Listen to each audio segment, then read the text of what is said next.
नमस्कार विद्यार्थी मित्रांनो, मी विनायक कांदळकर इग्नाइट अकॅडमीच्या या ऑनलाईन प्लॅटफॉर्मवर तुमचं सगळ्यांचं स्वागत करतो।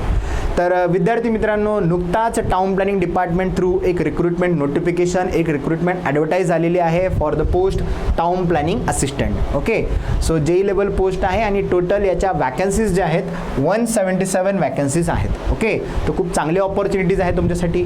तर हे जी काही टाउन प्लॅनिंग असिस्टंटची जी ॲडव्हर्टाईज आहे, तर यामध्ये याची फॉर्म भरण्याची जी काही प्रोसेस आहे ती 1 एप्रिल 2023 पासून ऑलरेडी सुरू झालेली आहे आणि याची लास्ट डेट जी आहे ती 30 एप्रिल 2023 आहे। ओके, तर त्याच जे काही नोटिफिकेशन आहे त्यामध्ये तुम्ही सिलेबस जर पाहिला तर सिलेबसमध्ये टोटल 14 टेक्निकल सब्जेक्ट्स आहे आणि 4 नॉन टेक्निकल सब्जेक्ट्स आहेत। ओके, तर जे काही टेक्निकल सब्जेक्ट आहे 14 टेक्निकल सब्जेक्ट, त्यापैकी 4 ते 5 काही सब्जेक्ट असे आहेत की जे इतर एक्झाम्सला नाही आहे, ते नेमकं ह्या प्लॅनिंग असिस्टंट या एक्झामसाठीच आहे। ओके, तर ते 4-5 सब्जेक्ट जसं की त्यापैकी एक आहे emerging trends in civil engineering आणि इतर असेल एन्व्हायरमेंटल स्टडीज असेल, ॲटोकॅड सुद्धा हा सब्जेक्ट त्यांनी त्यात मेन्शन केलेला आहे।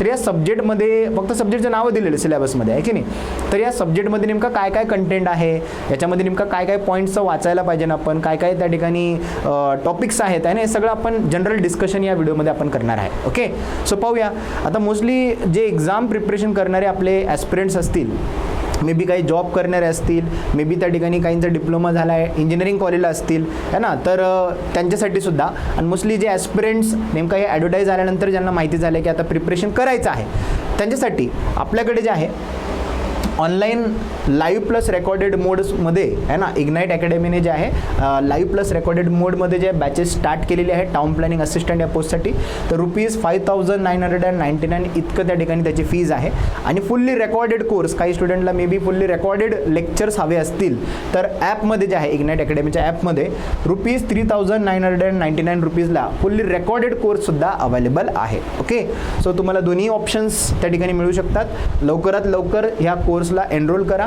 जेणेकरून तुम्हाला जी डिस्काउंट ऑफर आहे तो बेनिफिट जे आहे त्याचा मिळू शकेल। ओके, आणि सगळे टेक्निकल सब्जेक्ट एक्सपर्ट आणि नॉन टेक्निकल सब्जेक्ट एक्सपर्ट्स इथे दिलेले आहेत। प्रत्येकजण ह्या सब्जेक्टमध्ये स्पेशलाइज आहे, त्यांनीच हे सिलेबस जो आहे तो घेतलेला आहे ना, याचे रेकॉर्डेड व्हिडिओज जे केलेले आहेत। ओके, किंवा लाईव्ह मोडमध्ये तेच टीचर्स आहे। ओके, सो दुसरं एक आहे त्या ठिकाणी TCS आणि IBPSने जे काही आता जी एक्झाम कंडक्टिंग बॉडीज आहे मोस्टली डायरेक्ट रिक्रुटमेंट एक्झामसाठी TCS आणि IBPSच आहे। ओके, सो त्यासाठी प्रिव्हियस इयर पेपरचं ॲनालिसिस आपल्याला असणं गरजेचं आहे, कारण मोस्टली काय होतं की जी एक्झाम तुम्ही देणार त्यामध्ये नेमकं त्याचं एक्झाम लेवल काय आहे, एक्झामचं नेचर काय आहे हे आपल्याला माहीत असणं गरजेचं आहे। आणि मोस्टली नॉन टेक्निकल हा पार्ट जो आहे हा थोडा गेम चेंजर पण ठरतो कधी कधी। Okay, technical plus non technical दोन्ही इम्पॉर्टंट आहे इक्वली, बट त्यापैकी नॉन टेक्निकलची फारशी भीती राहते। ओके, तर त्यासाठी आपल्या इग्नाइट अकॅडमीचं एक बुक आहे, तर त्यामध्ये TCS आणि IBPSने जे एक्झाम्स घेतलेले आहेत, WRD असेल किंवा म्हाडाची एक्झाम असेल 2021-22 मध्ये जे झालेले एक्झाम्स आहेत है ना, तर त्याचं एक प्रिव्हियस इयर पेपरचं बुक आहे आपल्याकडे। ओके, सो याचं ई-बुकच्या फॉर्ममध्येही ॲपमध्ये अवेलेबल आहे, किंवा तुम्हाला जर बुक पाहिजे नसेल तर याची टोटल जी काही प्राईस आहे ₹490 इतकी आहे। ओके, तर तुम्ही हे बुकसुद्धा डायरेक्ट अकॅडमी थ्रू किंवा ॲमेझॉनवरून मागवू शकता, किंवा ॲपमध्ये मी म्हटलं तसं ई-बुकसुद्धा मिळेल तुम्हाला। ओके, सो नक्कीच याचा यूज करा, कारण भरपूर साऱ्या स्टुडंटला जे काही एक्झाम्स TCS किंवा IBPS कंडक्ट करत असतात तर नॉन टेक्निकलमध्ये खूप चांगला स्कोर मिळालेला आहे हे पुस्तक वापरल्यानंतर। ओके, तर नक्की त्याचा फायदा घ्या।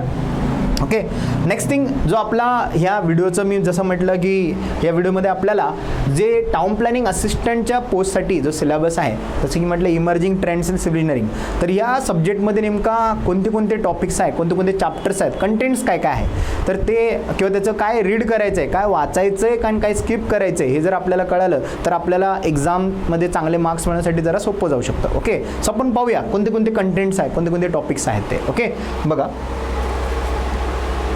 सो टोटल त्या ठिकाणी emerging trends in civil engineering या सब्जेक्टमध्ये जे आहे टोटल 5 टॉपिक आहेत। ओके, आता एक लक्षात घ्या, टोटल 14 टेक्निकल सब्जेक्ट्स असतील तर, आणि जर वेटेज जर पाहिलं तर टोटल 14 टेक्निकल सब्जेक्टवर 40 प्रश्न विचारणार आहे एक्झाममध्ये आणि 80 मार्काला त्या ठिकाणी 40 प्रश्न, म्हणजे प्रत्येक प्रश्न 2 मार्काला आहे। ओके, सो आता प्रत्येक सब्जेक्टवर जास्तीत जास्त किती प्रश्न राहू शकतात, तर ते व्हॅरी होऊ शकतात। मिनिमम 1 प्रश्न राहू शकतो आणि मॅक्झिमम काही सब्जेक्टसाठी 3-4 असतील ऑन अन ॲव्हरेज, किंवा मॅक्झिमम ते 7-8-10 पर्यंत जाऊ शकतात। ओके, तर डायरेक्ट रिक्रुटमेंट एक्झामला वेटेज जे आहे टेक्निकलचं प्रत्येक सब्जेक्टसाठी फिक्स नसतं। ओके, तर किती क्वेश्चन येतील सांगता येत नाही, पण मोस्टली माझ्या एक अंदाजे, मी माझं एक एक्सपेक्टेशन, जे माझं एक त्या ठिकाणी सजेशन तुम्हाला मी सांगेल की मोस्ट प्रोबॅबली जे आहे एक साधारणतः 3 ते 4 प्रश्न प्रश्न जे आहे प्रत्येक सब्जेक्टवर राहू शकतात. ओके, TCSचं जर तुम्ही प्रिव्हियस ॲनालिसिस केलं तर पाहिलं असेल 3 ते 4 प्रश्न जे आहे प्रत्येक सब्जेक्टवर राहतातच. ओके, सो आता यावर सुद्धा 3 ते 4 असू शकतात आहे ना. आणि मग त्याच्यात नेमका हे 5 टॉपिक्स आहेत. मग 5 टॉपिकवरती नेमका अजून सब पॉईंट्स काय आहे ते सुद्धा आपल्याला पुढे पाहायचं आहे. जसं की आपल्याला लेटेस्ट टूल्स अँड इक्विपमेंटची माहिती घ्यायची आहे. मग सर्वेइंग इक्विपमेंट असतील किंवा कन्स्ट्रक्शन इक्विपमेंट कोणत्या आहेत त्याची माहिती असेल पहिल्या चॅप्टरमध्ये. दुसरा जो आहे सस्टेनेबल रिसोर्स मॅनेजमेंट. ओके, तर सस्टेनेबल रिसोर्स मॅनेजमेंट, रिसोर्सेस आहेत आणि वेगवेगळे रिसोर्सेस आहेत जसे की सॉलिड वेस्ट, मग त्याचं रियूज, रिकव्हरी किंवा त्या ठिकाणी सॉलिड वेस्टला रिसायकल कशा प्रकारे करतात, रिन्युएबल एनर्जी रिसोर्सेस कोणते कोणते आहे याच्याबद्दलची माहिती जी आहे सस्टेनेबल रिसोर्स मॅनेजमेंटमध्ये आपल्याला पाहायला मिळते. रिसेंट कन्स्ट्रक्शन मटेरियल्स कोणते कोणते आहेत ते आपल्याला पाहायचे. सॉफ्ट कॉम्प्युटिंग टूल्स म्हणजे सॉफ्टवेअर्स असतील, स्ट्रक्चरच्या ॲनालिसिस, स्ट्रक्चरचं डिझाईनसाठी, मॅनेजमेंटसाठी प्रोजेक्ट मॅनेजमेंट टूल्स असतील काही, तर त्यासाठीचे जे काही सॉफ्टवेअर्स आहे त्या सॉफ्टवेअरचा ॲप्लिकेशन्स आणि त्याचे सायलेंट फीचर्स याबद्दलची माहिती आपल्याला ह्या टॉपिकमध्ये पाहिजे. त्याचबरोबर ॲडव्हान्समेंट इन कन्स्ट्रक्शन. ओके, तर कोणते कोणते ॲडव्हान्समेंट झालेले आहेत आणि लेटेस्ट ॲडव्हान्समेंट काय काय आहेत कन्स्ट्रक्शनमध्ये आणि मास कन्स्ट्रक्शन आपल्याला करायचे, स्काय स्क्रॅपर्स असतील आणि त्यांच्यासाठी कन्स्ट्रक्शनमध्ये ॲडव्हान्समेंट काय काय झालेले आहेत. मग मटेरियल्स असेल, कॉन्क्रीट असेल, त्याच्यामध्ये काय काय हाय स्ट्रेंथ कॉन्क्रीट असेल, हाय राईज बिल्डिंगसाठी लागतं आपल्याला. इतर जसे काही नवीन नवीन काय काय असेल ते सगळ्या गोष्टी आपल्याला या 5th युनिटमध्ये पाहायला मिळतात. ओके, सो बघूया आपण आता या प्रत्येक चॅप्टरमध्ये काय काय पॉईंट्स आहेत. ओके, तर तुम्ही एक पेन आणि तुमच्याकडे एक नोटबुक असू द्या जेणेकरून तुम्हाला प्रत्येक चॅप्टरमध्ये काय पॉईंट्स आहेत ते नक्की नोट डाऊन करा. तुम्हाला याच्यातून नक्की फायदा होईल. ओके, एक्झामसाठी बघूया.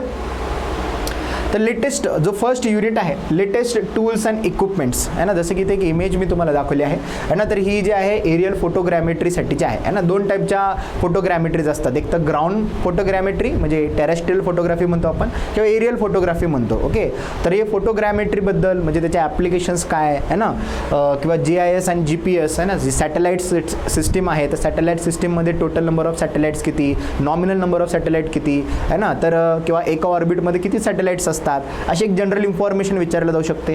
त्याचबरोबर ड्रोन्स असतील, लिडार असेल किंवा 3D स्कॅनर्स असतील यांच्याबद्दलची इन्फॉर्मेशन तुम्हाला सर्वेइंग इक्विपमेंटमध्ये विचारला जाऊ शकते. म्हणजे मोस्टली हा पूर्ण सब्जेक्ट जो आहे मित्रांनो इमर्जिंग ट्रेंड्स या पूर्ण सब्जेक्टमध्ये प्रत्येक जेवढे पॉईंट्स तुम्ही पाहताय प्रत्येकाचं ॲप्लिकेशन आणि सायलेंट फीचर हे माहीत असणं गरजेचं आहे. इतकंच वाचायचं आहे. ओके, मी जे सांगतो तेवढं नक्की त्याच्यावरती ट्रस्ट ठेवून तुम्ही अभ्यास करा. काय करायचं आहे, प्रत्येक जे काही मी surveying equipment, construction equipment, construction material म्हणेल, ॲडव्हान्स कन्स्ट्रक्शन मटेरियल सांगेल, प्रत्येकाचं यूज काय आहे, ॲप्लिकेशन काय आहे आणि किंवा एखादं त्याचं सायलेंट फीचर हे तुम्हाला एक्झाममध्ये नक्कीच त्यावरती क्वेश्चन राहणार आहे. ओके, तर बिंदास राहा. डिप्लोमा लेवलचे सब्जेक्ट आहे. डिप्लोमाच्या MSBTच्या सिलेबसमध्ये सुद्धा हे तुम्हाला मिळून जाईल. ओके, ते डिप्लोमा लेवल सब्जेक्ट आहे परंतु त्याच्यात नेमकं काय रीड करायचं ते मी तुम्हाला सांगितलेलं आहे ते. Okay, yes. हां, पुढे बघूया. तर कन्स्ट्रक्शन इक्विपमेंट जसं की एक्स्कॅव्हेशन इक्विपमेंट असतील, डोझर्स असतील, स्क्रॅपर्स असतील है ना, तर यांच्याबद्दल एक रिलेटिव्ह इन्फॉर्मेशन असेल. ओके, किंवा जसं आपण ड्रॅग लाईन यूज करतो आहे ना, किंवा सपोज आपण जसं म्हटलं हॉलिंग इक्विपमेंट असतात, हॉइस्टिंग इक्विपमेंट कन्स्ट्रक्शन मॅनेजमेंटमध्ये आपण शिकतो तेच इक्विपमेंट आहे. अर्थमुव्हिंग इक्विपमेंट त्यांचं ॲप्लिकेशन कुठे आहे, हार्ड रॉकसाठी आहे की सॉफ्ट सॉईलसाठी आहे, सगळं जे काही इन्फॉर्मेशन तुम्हाला वाचावी लागेल.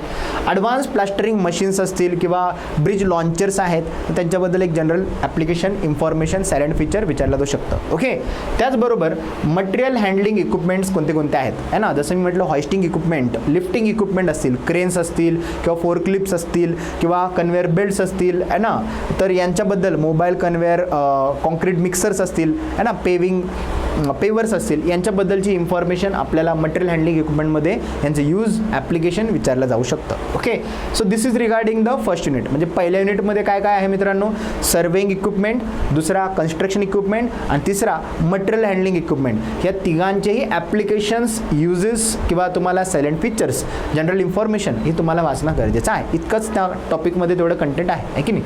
पुढे बघूया सेकंड युनिट. बघा, तर सेकंड युनिट मी जसं म्हटलं sustainable resource management. Okay, sustainable resource management जसं की आपल्याकडे वॉटर असेल, वेस्ट वॉटर असेल, सॉलिड वेस्ट असेल आपल्या सिटीमधून जनरेट होतात आहे ना, जी काही गोष्ट आपण यूज करतो त्यानंतर यूज झाल्यानंतर डिस्कार्ड करतो आहे ना, तर जो डिस्कार्डेड वेस्ट आहे त्याचं त्या ठिकाणी रिसायकलिंग कशा प्रकारे करता येईल, त्याच्यातून एनर्जी कशी रिकव्हरी करता येतील आणि तसे 4 Rs वेस्ट मॅनेजमेंटमध्ये कोणते आहे त्याची इन्फॉर्मेशन, वॉटर रिसोर्सेस आणि त्यांचं मॅनेजमेंट आहे ना, वॉटर ट्रीटमेंट करून आपण कशा प्रकारे यूज करू शकतो, वेस्ट वॉटर वॉटरचं त्या ठिकाणी आपण कसं रिसायकलिंग करू शकतो, म्हणजे ट्रीटमेंट प्रोव्हाइड करून डिस्पोजल करतो आणि मग तेच वेस्ट वॉटर जे आहे डिस्पोजल नंतर आहे ना पुन्हा त्या कलेक्ट करून ट्रीटमेंट प्रोव्हाइड करून आपण सिटीला सप्लाय करतोय. ओके, रिन्युएबल एनर्जी रिसोर्सेस कोणते कोणते आहे, जसं मग त्यामध्ये असेल विंड एनर्जी असेल, सोलार असेल, सोलार एनर्जी असेल, जिओथर्मल एनर्जी असेल. तर different types of renewable energy resources जे आहेत यांची एक इन्फॉर्मेशन, त्याचे ॲडव्हान्टेजेस काय आहे आणि तर ह्याच्याबद्दलची आपल्याला जनरल आयडिया विचारला जाते एक्झाममध्ये. हां, डिमेरिट्स किंवा डिसएडव्हान्टेज तर एकच आहे की सोलार आपल्याला सपोज त्या ठिकाणी सोलार इक्विपमेंट जर फिक्स करायचे असेल, इन्स्टॉल करायचे असेल तर थोडेफार कॉस्टली आहे ना. हे सगळेच जे काही रिन्युएबल एनर्जी रिसोर्सेस आहे यांचं इन्स्टॉलेशन जे आहे ते थोडीफार कॉस्टली आहे, परंतु याच्यापासून जे बेनिफिट्स आहे, ओके, ग्रीन एनर्जी आपण म्हणतो किंवा त्या ठिकाणी पोल्युशन कमी होत आहे ना, हे सगळं रिन्युएबल एनर्जी रिसोर्सेसमध्ये आपल्याला पाहायला मिळतं. एनर्जी ऑडिट आणि त्याचबरोबर नॅचरल डिझास्टर्स असतील, फ्लड्स असतील, सुनामीज असेल, व्हॉल्कॅनोज किंवा व्हॉल्कॅनिक इरप्शन किंवा लँडस्लाइड्स असतील. ओके, जसं की आता मागे काही वर्षांपूर्वी आपल्या पुणे जिल्ह्यामध्ये आहे ना एका ठिकाणी त्या लँडस्लाइड झालेल्या आहे माळींमध्ये, आहे की नाही. सो नॅचरल डिझास्टर मग यांचं मॅनेजमेंट कशा प्रकारे करता येईल, अर्थक्वेक रेजिस्टंट स्ट्रक्चर्सबद्दलची इन्फॉर्मेशन. ओके, तर हे आपल्याला पाहायचं आहे यामध्ये. ओके, आणि साईट सेफ्टी. ओके, सो एकंदरीत हा जो टॉपिक आहे ना सस्टेनेबल रिसोर्स मॅनेजमेंट, यामधले हे पॉईंट्स आहेत. नोट नक्की करून ठेवा कोणते कोणते पॉईंट्स आहेत प्रत्येक टॉपिकमध्ये, प्रत्येक चॅप्टरमध्ये, ते लिहून ठेवा. ओके, नेक्स्ट पाहूया.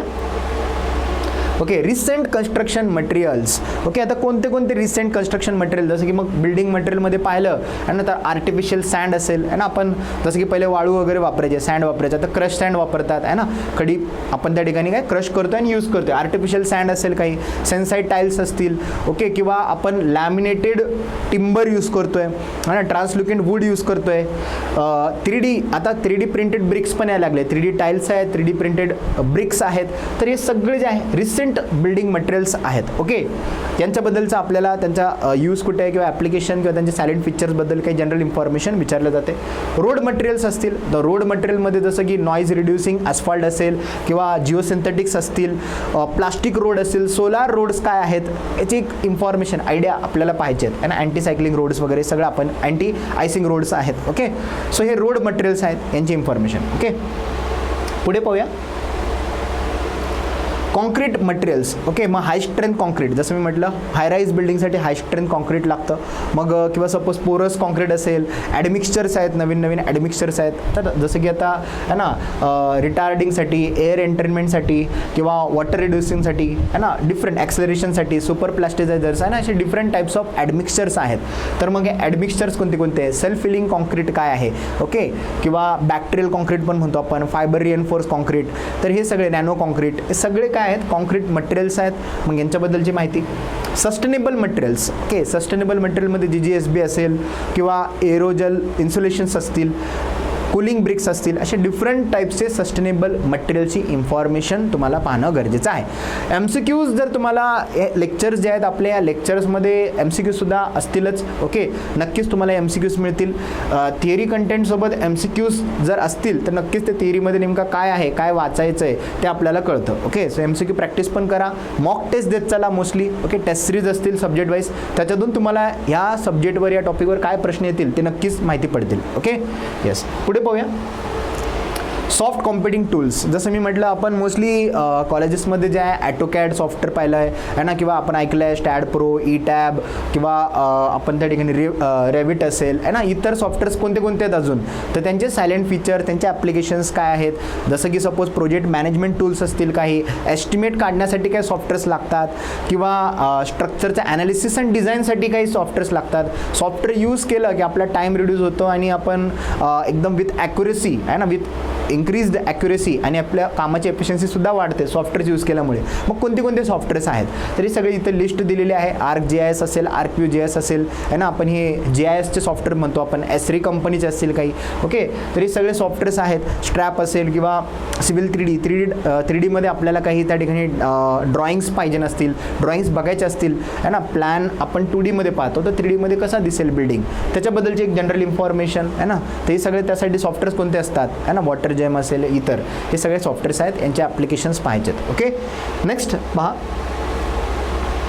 मिडास असेल, लुकास असेल किंवा BIM तुम्ही ऐकले असेल, या BIM बद्दल भरपूर त्या ठिकाणी किंवा BMS बद्दल भरपूर त्या ठिकाणी ॲडव्हर्टाईज असेल.